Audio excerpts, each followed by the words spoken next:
사도행전 10장의 39절이에요. 네, 39절부터 43절까지. 자, 사도행전 10장 말씀. 10장이 굉장히 중요하다는 말씀을 제가 드렸습니다. 물론 성경의 모든 장이 다 중요하지만 지금 사도행전 10장은 복음이 공식적으로 유대인에게서부터 이방인에게로 옮겨지고 있는 겁니다. 그러니까 복음이 전파되는 것이 처음에는 예루살렘 그리고 온 유대와 그 다음에 사마리아와 땅끝까지 전해지는 그 단계가 있는데 그 중에서도 지금은 이방인에게로 복음이 확실하게 증거되는 그것이 오늘 10장에 나와 있는 고넬료라고 하는, 고넬료는 로마 사람이에요. 이탈리아 사람입니다. 유대인의 입장에서 볼 때는 이방인이죠. 고넬료와 고넬료에 있는 모든 그 집안에 속한 사람들에게 예수 그리스도의 십자가와 부활의 복음이 증거되기 시작하는 겁니다. 고넬료는 로마 군대의 백부장으로서 여호와 신앙, 유대인들이 갖고 있던 여호와 신앙을 갖고 있는 사람이었어요. 그가 여호와 신앙을 어떻게 갖게 되었는지는 정확하게 나타나지 않습니다만, 그러나 이분이 결국 유대인들이 여호와를 믿고 하나님을 경외하는 신앙이에요. 하나님을 경외하는 신앙. 그 신앙을 고넬료가 이탈리아 사람으로서 그 신앙을 가지고 있었다라는 겁니다. 놀라운 일이죠. 그런데도 불구하고 예수 그리스도의 십자가와 부활에 대해서는 이 사람이 알지를 못하고 있었어요. 이 고넬료에게 하나님께서 베드로를 보내어 베드로에게 예수 그리스도의 죽으심과 부활에 대한 복음을 증거합니다. 자, 바로 어제 마무리했던 38절을 다시 한번 보면요. 38절 한번 보십시오. 보시면 하나님이 나사렛 예수에게 성령과 능력을 기름 붓듯 하셨음에 그가 두루 다니시며 선한 일을 행하시고 마귀에게 눌린 모든 사람을 고치셨으니 이는 하나님이 함께 하셨습니다. 예수님이 죽으시기 전에 어떤 사역을 했나라는 겁니다. 어떤 사역을 했나요? 거기 보면 성령과 능력을 기름 붓듯 하셨다. 성령의 기름 부으심이 바로 예수님의 메시아 되심이라 말씀을 드렸죠. 기름 부음 받은 자. 기름 부음 받은 자가 누가 와서 예수님에게 올리브 기름을 부은 적이 없다 그랬습니다. 성령으로 기름 부음 받으신 거예요. 자, 그래서 그가 두루 다니시며 선한 일을 행하시고 이 선한 일에 가르침과 또 복음 전도와 구제와 그 외 여러 가지 것들이 포함되어 있습니다.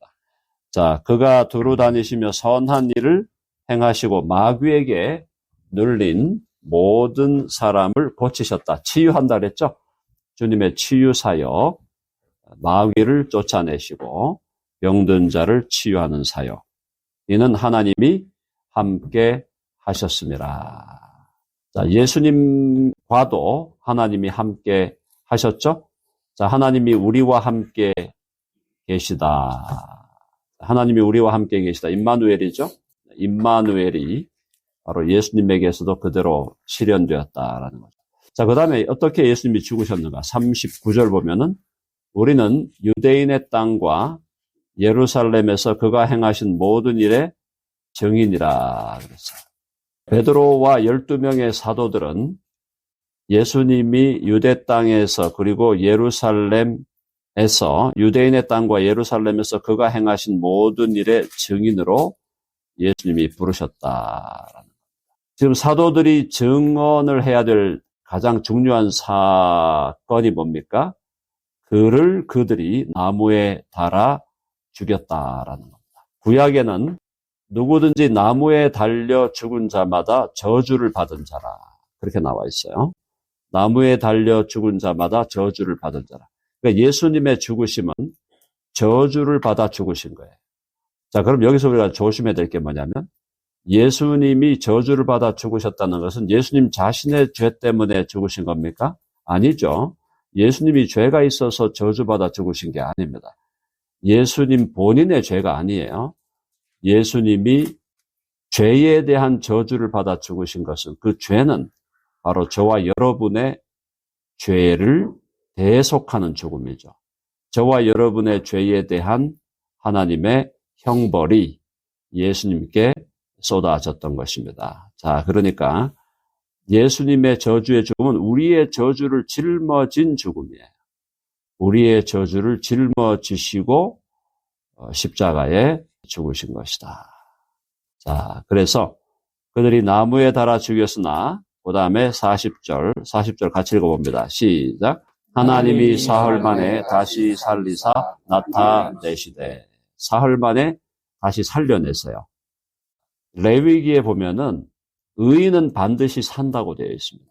죄인은 그 죄로 인하여 죽으려니와 의인은 반드시 산다는 것이 하나님의 법칙이에요. 자, 그러니까 예수님이 십자가에 죽으실 때 당신 자신의 죄로 인하여 죽은 죽음이 아니기 때문에 주님이 죽음에 머물러 있으셔서는 안 되는 겁니다. 죄인은 죽는 것이다. 이거는 당연한 거죠. 하나님의 법칙인데 의인은 반드시 살아야 돼요. 살아 있어야 돼요. 그래서 예수님이 잠시 이 땅에 오셔서 십자가를 지시고 죽으셨으나 그리고 3일 동안 무덤에 매장되어 계셨으나 예수님의 죽으심은 당신 자신의 본인의 죄를 위한 죽음이 아니라 우리를 위한 죽음, 의인으로서 죄인을 대신한 죽음이죠. 의인으로서 죄인을 대신한 죽음이었기 때문에 의인이신 예수님이기 때문에 결코 죽음에 사로잡혀 있을 수가 없는 겁니다. 그게 하나님의 법칙이에요. 그러니까 예수님의 부활은 논리적인 필연이에요. 논리적인 필연. 한번 해봅시다. 논리적인 필연이다. 왜냐하면 예수님의 죽으심이 당신 자신의 죄를 위한 죽음이었으면은 그 죽음에 머물러 계셔야 돼요. 시체도 썩어져 가야 되고 부패했어야 되는 거죠. 그런데 예수님의 죽으심은 본인의 죄를 위한 죽음이 아니에요.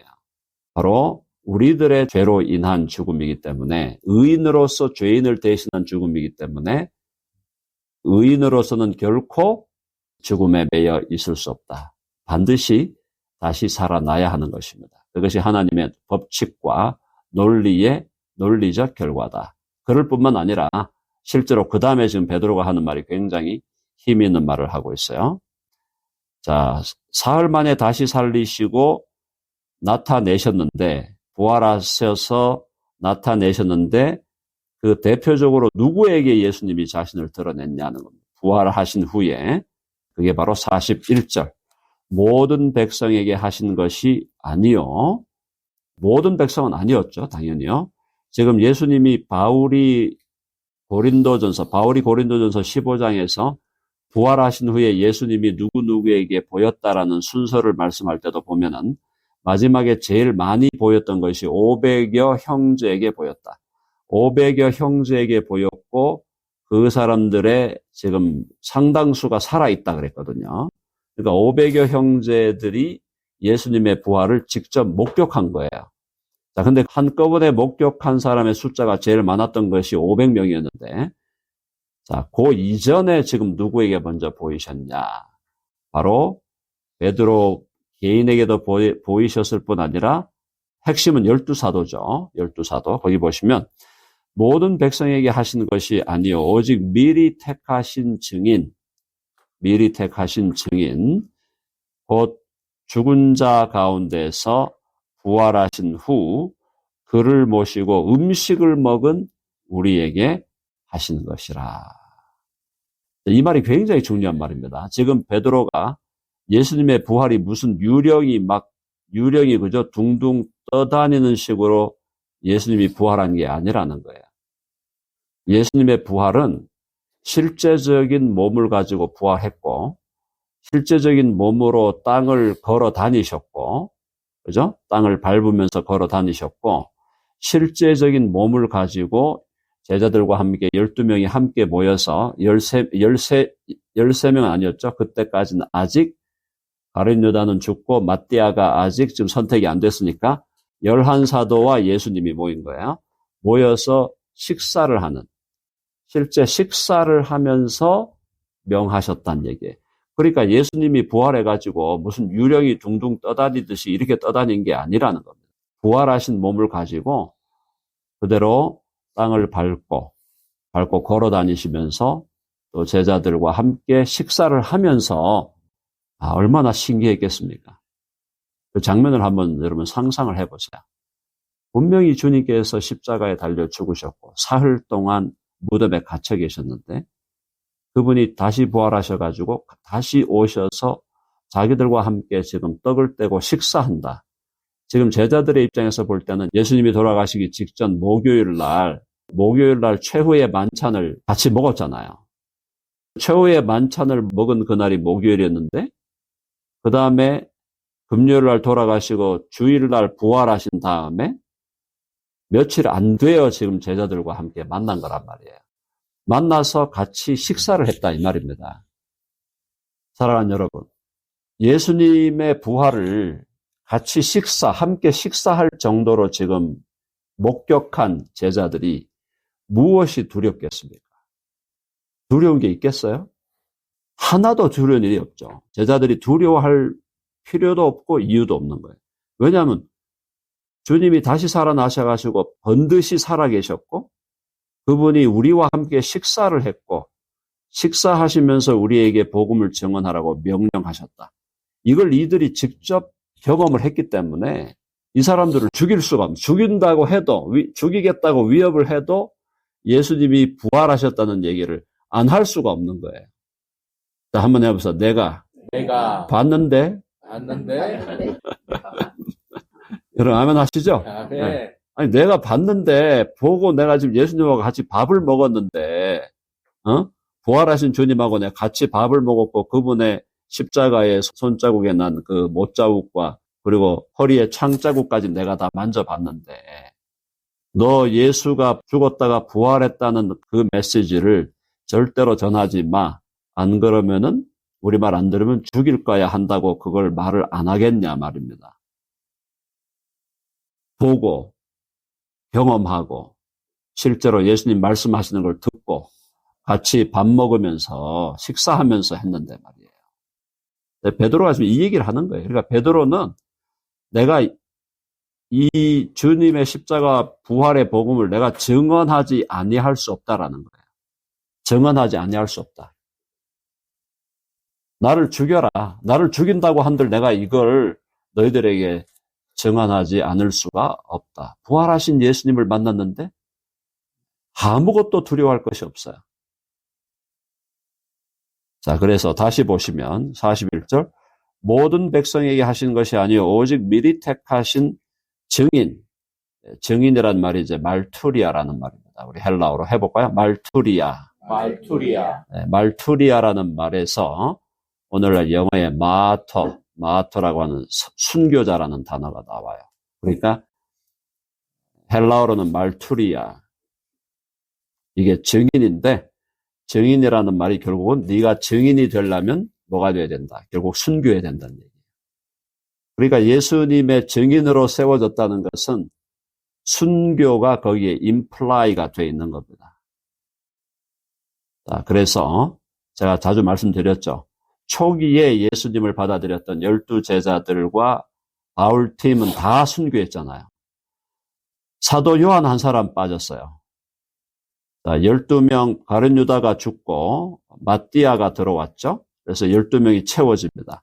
그 12명이 채워졌는데 그 중에서 사도 요한만 90세가 넘도록 살다가 소위 이제 자연사 한 거고요. 11명은 그 외 11명은 다 순교했잖아요. 베드로부터 마띠아까지. 그리고 바울팀의 바울과 바나바와 실라와 그저 누가와 아볼로와 또 디모데와 디도와 브리스가와 아굴라와 등등 바울팀에 있던 사람들도 다 순교했어요. 놀라운 일 아닙니까? 이들이 왜 순교했을까요? 이거예요. 제자들이 12명의 제자들은 직접 주님을 목격했고 바울도 직접 주님을 만났고 다메섹 도상에서 바울팀에 있는 분들은 직접 만난 분이 아닐 수도 있어요. 그래도 너무나 확실했기 때문에 이 부활에 대한 증거가 너무나 확실했기 때문에 죽인다고 칼을 들이대고 해도 복음을 전하는 겁니다. 이런 우리 제자들이 갖고 있던 그런 확신, 이 확신이 우리에게도 주어지기를 바라고, 우리가 그런 확신이 우리에게 주어지게 하시는 분이 누구냐? 우리 안에 계신 성령님이시고, 우리 안에 계신 성령님이 우리에게 그 확신을, 똑같은 동일한 확신을 주시는 방법은 뭐냐? 말씀을 통해서 주시는 거예요. 그러니까 우리가 하나님의 말씀을 계속해서 묵상하고, 그 말씀을 또 함께 듣고, 또 설교를 듣고, 그죠? 공동체 성경 읽기, 개인적으로 읽기, 또 설교 시간에 말씀도 듣고, 또 우리 새벽 신학교 하고, 또 실제로 신학교 다니는 분들도 있고, 실제로 졸업하신 분들도 있고. 자, 왜 그렇게 우리가 열심히 하나님의 말씀을 상고해야 되나?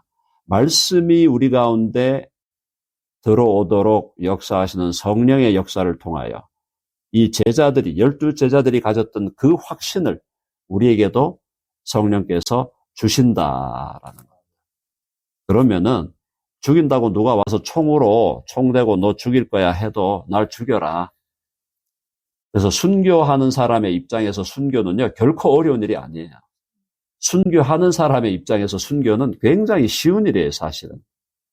왜? 그때 강력한 확신을 하나님이 주시기 때문에 순교의 현장에서 믿음이 연약해지는 사람도 있죠.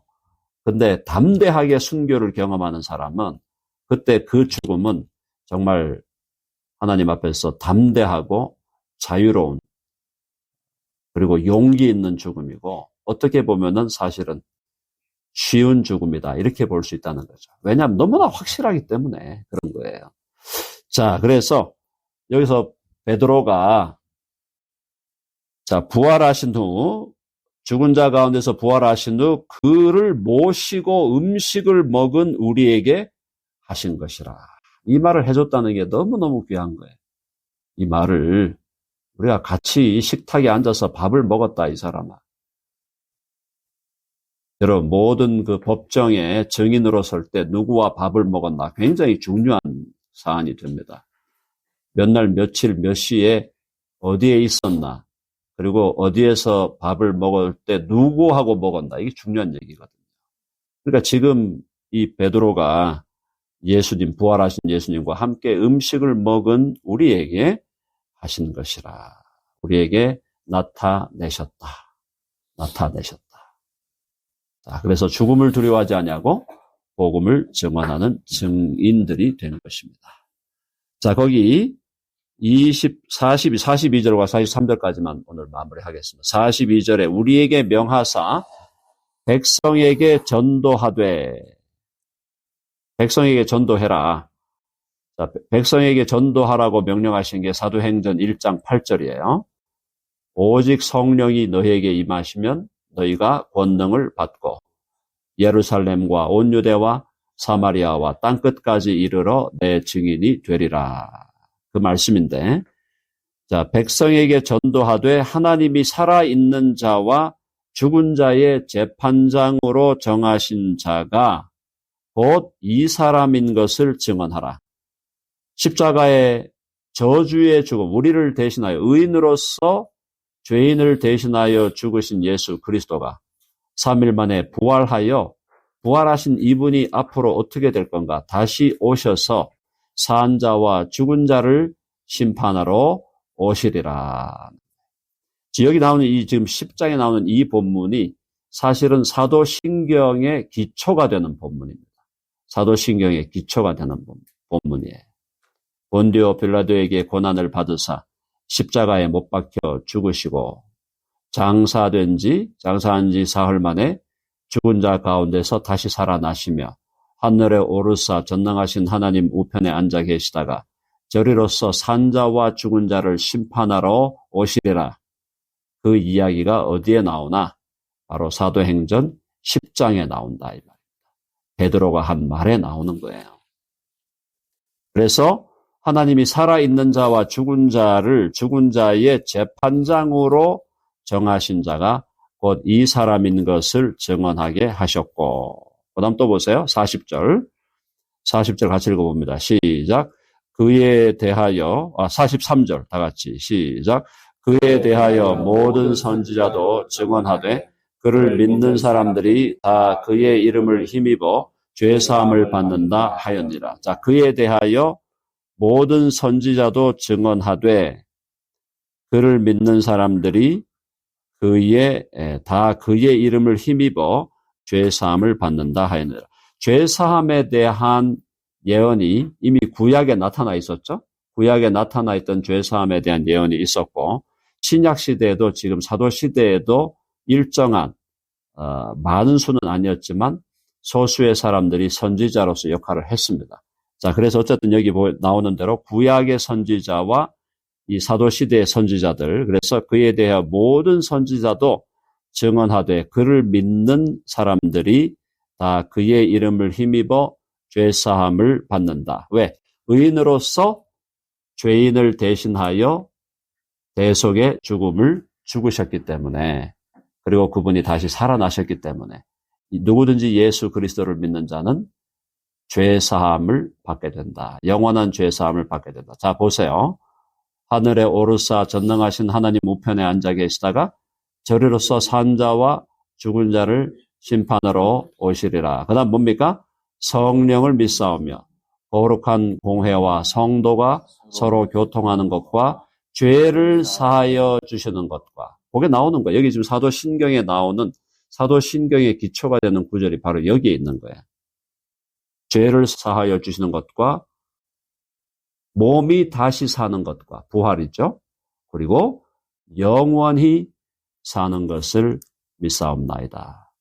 사도들에 의해서 만들어졌다고 우리가 믿는, 혹은 사도들이 만들어서 그것이 후대에 전해졌죠. 그래서 사도신경은 역사적으로 볼 때는 140년 정도의 처음으로 우리가 갖고 있는 현재 문안으로 나타났다고 봅니다. 140년. 그러니까 주후 140년이니까 사도시대가 끝나고 한 40년이 지난 시점에서 이 사도신경이 우리가 갖고 있는 현재 문안으로 나타나게 되는데, 결국은 이 사도들이 전했던 그 복음을 기본으로 해서 사도신경이 나오는데, 그 사도신경을 구성하는 내용들의 핵심적인 사안들이 오늘 여기 10장에서 베드로가 설교한 데서 나오는 거예요. 아까 나무에 달아 죽였다는 얘기 나왔죠?